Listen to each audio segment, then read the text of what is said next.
everyone, and welcome back to Business, where we dive deep into the world of all things business and leadership.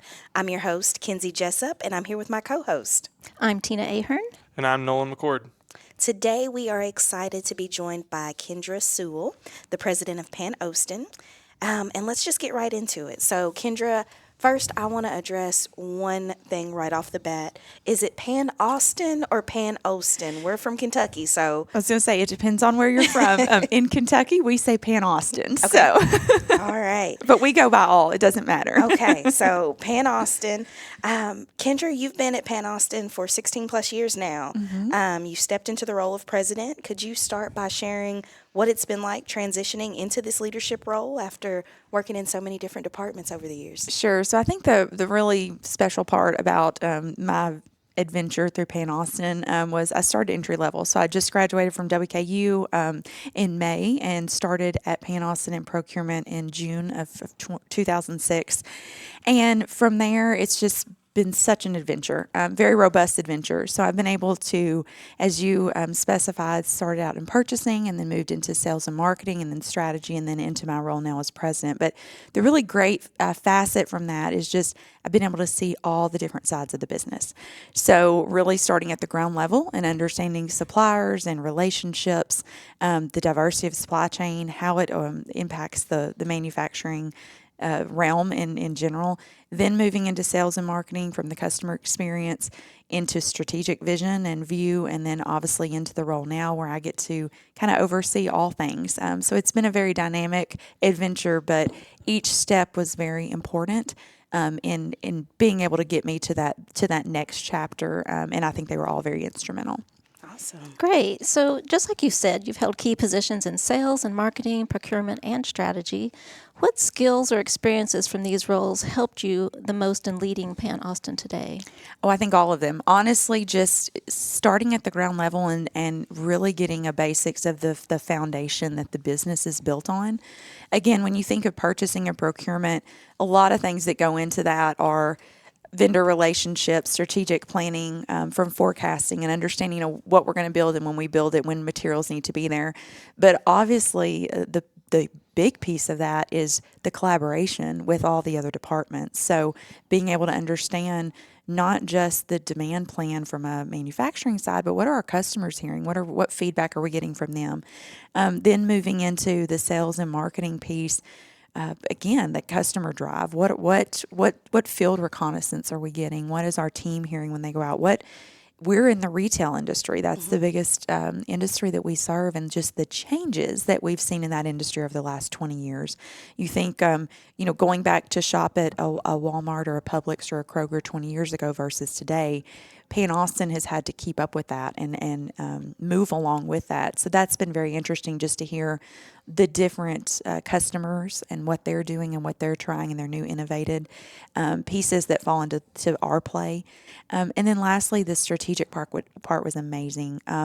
That really allowed me the opportunity to, I would say, get out of the day-to-day and really focus and work on the business versus in the business. So that strategic vision, what do we want to be when we grow up, right? What do 10 or 15 years look from now? And then stepping back and looking at the culture and what we need to do to continue to improve retention and recruitment and all of these things. So to answer your question, really all of them have fed into to one another and just made a very seamless transition along the way. Excellent. Awesome. So starting from an entry-level position, I'm assuming mentorship happened a lot in your journey. How did you approach guiding, as being a president, young professionals and helping their growth?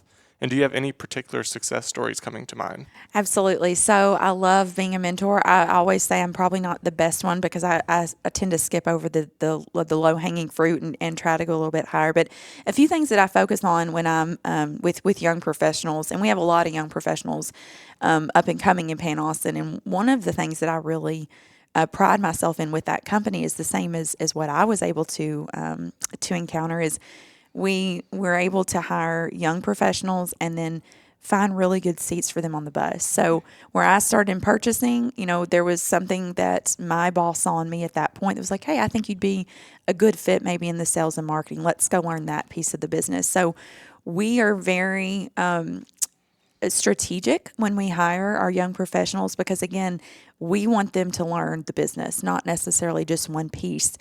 Because I personally feel like that the more you know about just business in general, from management, from organization, from communication, the better, well-rounded employee you're going to be, and you can fit in several pieces. So that's one area I always challenge the young professionals that I mentor to be open-minded and open communication with where you want to be. If you randomly do a task that it might not be on your plate, but you really love it, tell somebody. Like, I really enjoyed this. Is there some other way that I could, maybe get involved in this particular? Awesome. I mean, just give them that realm of possibility. Second thing is, I really encouraged those individuals to take initiative. There have been so many individuals that are at Pan-Oston that kind of stepped out of their box or out of their lane. How we use that word loosely is like stay in your lane, get out of your lane, and they found a different trajectory for their career just by stepping out, taking that initiative, and we've seen something in them. And then third, I would really encourage just the collaboration with more experienced, whether it's more tenured individuals or individuals from different departments. So just, again, kind of get out of that box of where you're in, out of your comfort zone. I think that's a big key. And one specific success story that comes to mind. So I was actually a executive in residence here at Gordon Ford for 2 years in the sales department. And during that experience, I was able to be collaborate with the sales competition. And I met a young lady during that. She was a student. She was not my student, but she was on our sales team. But she was a senior at Western at the time. And we just developed a great relationship. She was very, very intelligent, very much a go-getter, excellent in sales. And she went on, took a job. I helped her negotiate her first job, actually, out of Western. And then when I went back to Pan-Oston full-time as president, I contacted her immediately. She was living in Chicago, and I was like, you know what? I loved what you did. I loved your personality. I loved your initiative. I loved all the things that we were able to work through. And would you want to come on board for us? So since then, we've hired her as in the regional sales position. Then she's actually just been promoted twice in the last little bit, and she's now our business development manager, and she's just rocking it. She's doing amazing things. So, I think I go back and think, had that experience not happened for her, had she not taken the initiative to join the sales team and to kind of get out of that comfort zone, me recognizing the skill sets that she had and how they could fit with the roles that we had at Pan-Oston, and reaching back out to her, see if that's a good fit. And then again, just seeing her just really develop the professional development that she's been able to accomplish in a year and a half has been tremendous. So that is awesome. I love that. I know. Kendra, this is like kind of off the cuff. Sure. So I came back and got my MBA here at Western. And Nolan is currently an MBA candidate, and we both selected supply chain. Yes. So we have to ask, would we be able to come out and just kind of like see a couple hours in the day in the life of supply chain and just kind of absolutely. show people kind of what it's like? Because I think so many times, like you said, showing students kind of what it looks like and making it real for them to be able to collaborate and decide if they really even see themselves in a particular sector. We would love that. And I will tell you, supply chain is the one concentration in our area that I personally feel like manufacturing needs the most. It is a very overlooked department a lot of times and sector in that industry. But man, it's important. And I loved it. I mean, like I said, I started out as a buyer.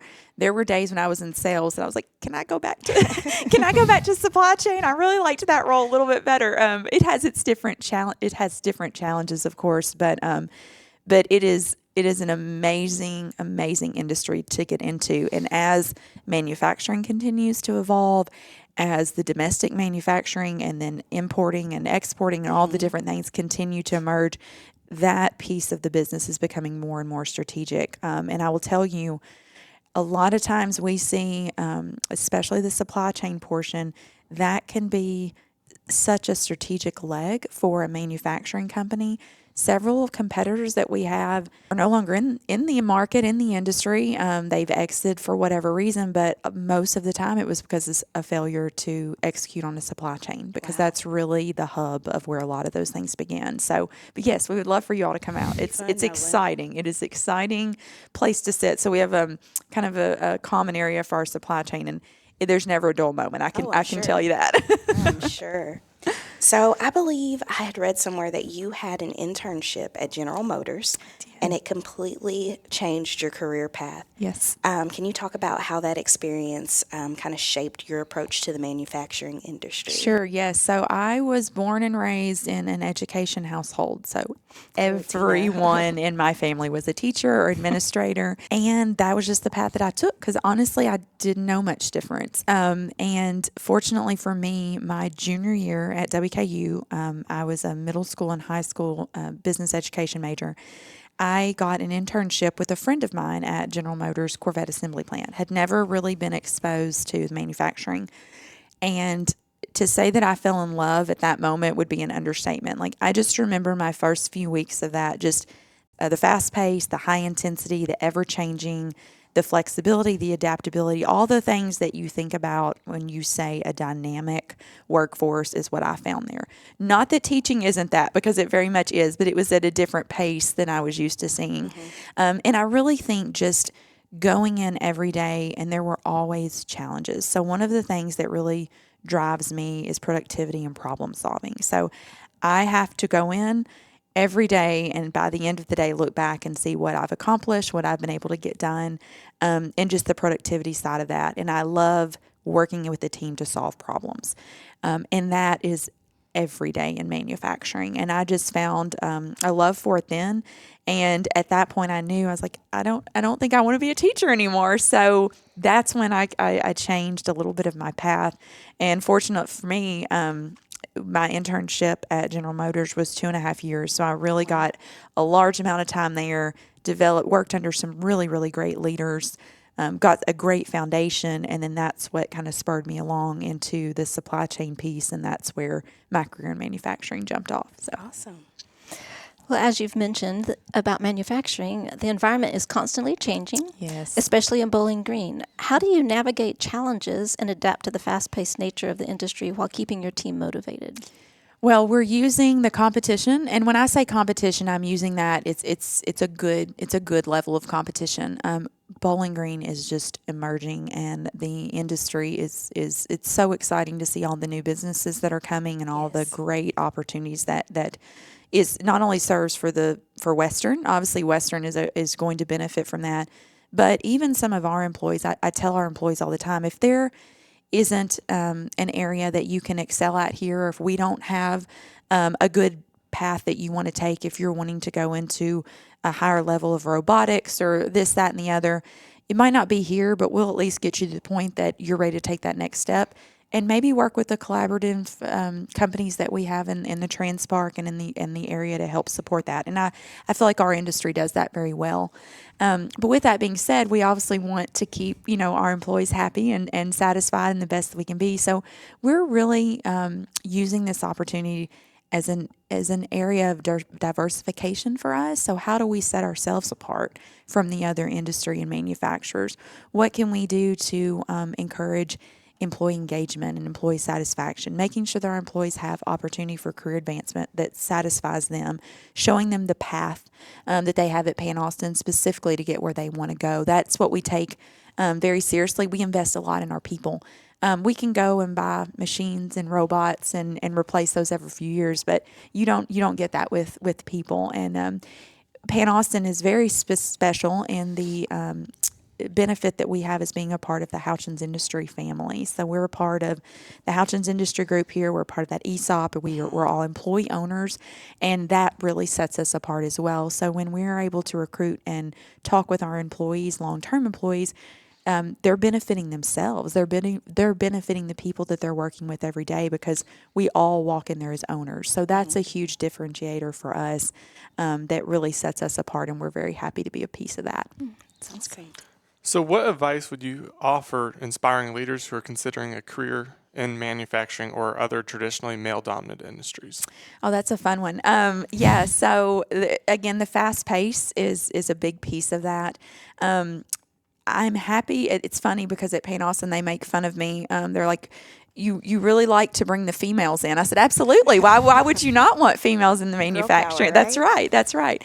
I do feel like the male dominance is starting to shift a little bit. I do feel like female presence is growing in manufacturing, but in a lot of areas, it's still a very male dominant focus. And I think the biggest thing there is I share, especially with my female cohorts, is just have confidence in your ability. Right, come in and don't necessarily use that as a standing block. Just don't let it be a thing. Just show your confidence, show your ability, show the initiative. Again, that's a big piece. If you can go in and break down whatever barriers might exist there, even if they don't, then it's going to launch you in a great path either way. So, confidence, again, being initiative. And then I think, again, I keep saying this, but going back to that collaboration and networking and building those relationships, that is generally an area that females are very successful in a lot of times, is that relationship building.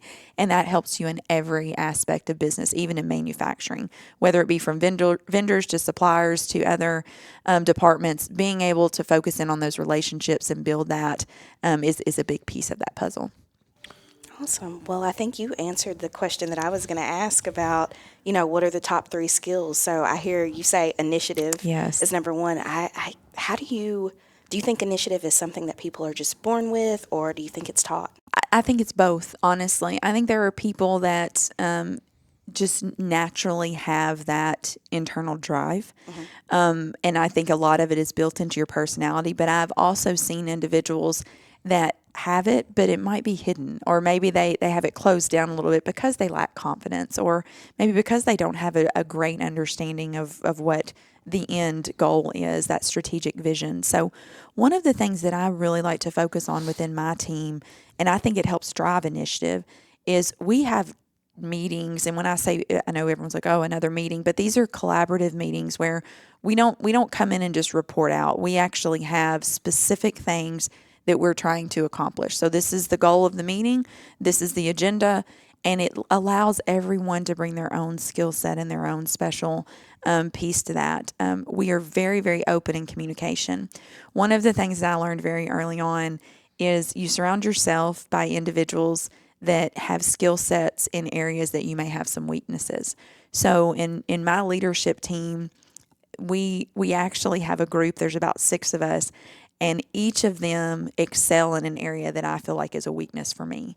And then I may have a strength that they have a weakness in. And just when you put all of us in the same room together and we really focus on what we're trying to get accomplished, great things can happen. But with that, you have to have that open space and that open communication. Again, get out of your lane, right? Be open-minded, be not necessarily aggressive, but be assertive in what you're thinking, but have an open mind if someone, has a different thought.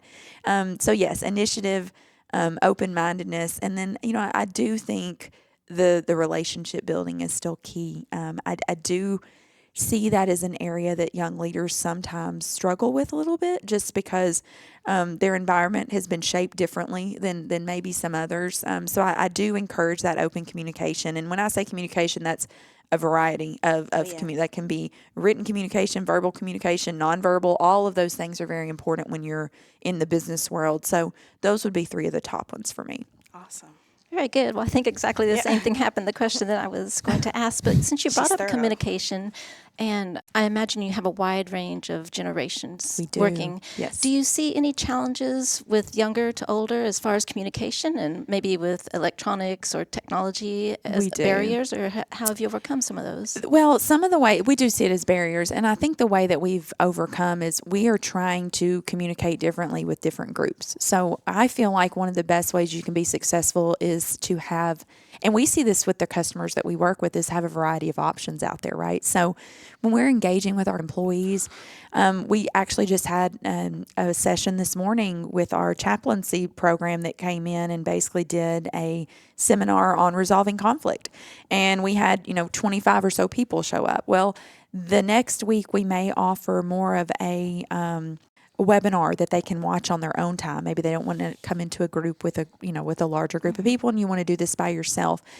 We have engagement opportunities that you do solo, you have group opportunities, and then also just the collaboration within the office. So when we have different meetings or different objectives that we're trying to accomplish, making sure that we give various options and opportunities for our employees to be engaged.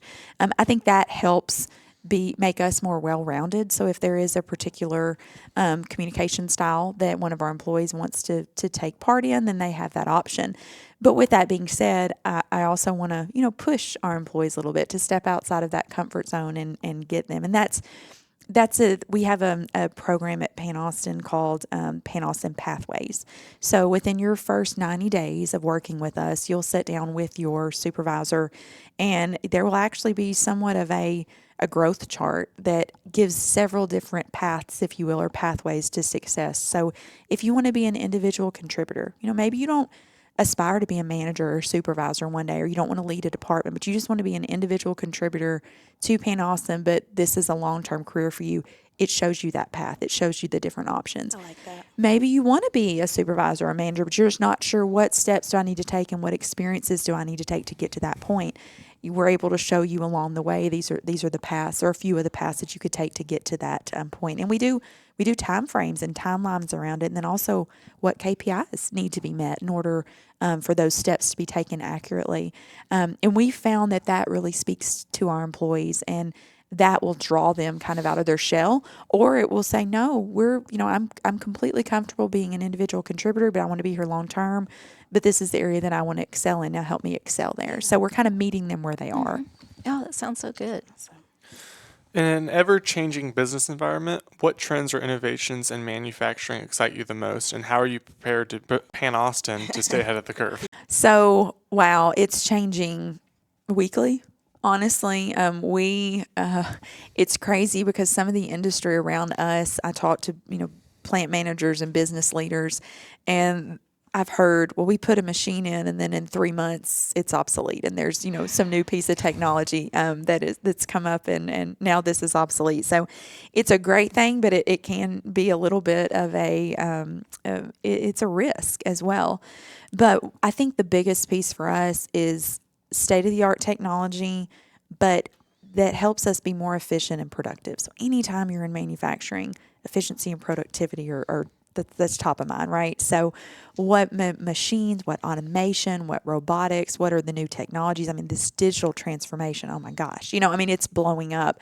And we're really in a great position because, again, we're working in an industry that is also changing. So we'll get a call from a big box retailer and say, hey, this is something new. This is a new trend we're seeing. We want you all to help us design an AI enclosure to help check out faster, just per se. So not only are we getting it from our internal plant and making sure that we're focusing on ROI and efficiency and productivity, ease of work for our employees. How do we make our special skill trades a little bit easier? So if you don't have formal training, but maybe you just graduated high school and you want to get into manufacturing, we want you to be able to walk in the door and be a contributor immediately. So how do we make it easier for the onset of employees and from a retention and recruitment? But then also on the customer and design side is we're able to be innovative and work with some of our customers on some of these new technologies as well. So we're getting it from both ends, which is great. But it's encouraging too, just because it's ever changing. And so you really never have a great idea of what's coming up. We visit a lot of trade shows. We just ended our big trade show season. And one of the shows that was out of Atlanta and then one that was in New York, basically we got to see some really awesome things that are going to be coming to the market in the next 24 months that we're really excited about. Wow. So not to give all of our secrets away, but we have we won't tell anybody. We have an extensive capital plan. And we actually just made a press release to the chamber a few weeks ago about our latest piece of equipment, a laser that we were able to purchase. And just to give you an idea of where technology's come in such a short period of time, we purchased this laser very similar to that about 10 years ago. Well, this laser is producing about 3.5 times the amount of parts that our older laser was in half the time. So it just shows you, how advanced and how quickly things are changing. But staying up on the latest and greatest in the state of art equipment is a big piece of that as well. Kendra, we just graduated, I don't know how many Gordon Ford Yes. graduates from this amazing college. What positions might you guys have open for anybody who's looking? We always say, and this is a saying in our plant, we're always looking for athletes, and we'll find the right seat on the bus, right? All So, but no, we yeah, there you go, Nolan. But we are constantly open to receiving resumes. Right now, we have IT positions available. We have positions in accounting and finance available. Always looking for good sales team members. So we have several opportunities in that, and then also that's more on our professional side, and then from our plant operations side, we have supervisors, we have supply chain leads, we have line leaders, we have engineering, industrial, and mechanical engineers that we hire. So really, any facet of business, we're always looking. Awesome. Well, in our show notes, we can definitely link to the website. And Yes. if any students are looking, Absolutely. we'll send them your way. But we want to thank you so much for sharing your journey with us today. It's been incredible and insightful, and so good to connect with you again. and Yes, have thank back you home all. at I Gordon appreciate Ford. you all asking. Yes, asking me to Yeah. come. I've enjoyed it. It's just been inspiring to hear your perspective. I feel like I've learned so much. So we wish you continued success at Pan-Oston. Thank you. Thank you all very much. And I just want to say thank you again. We look forward to seeing what you and your team do in the future. Thank you. Appreciate it so much.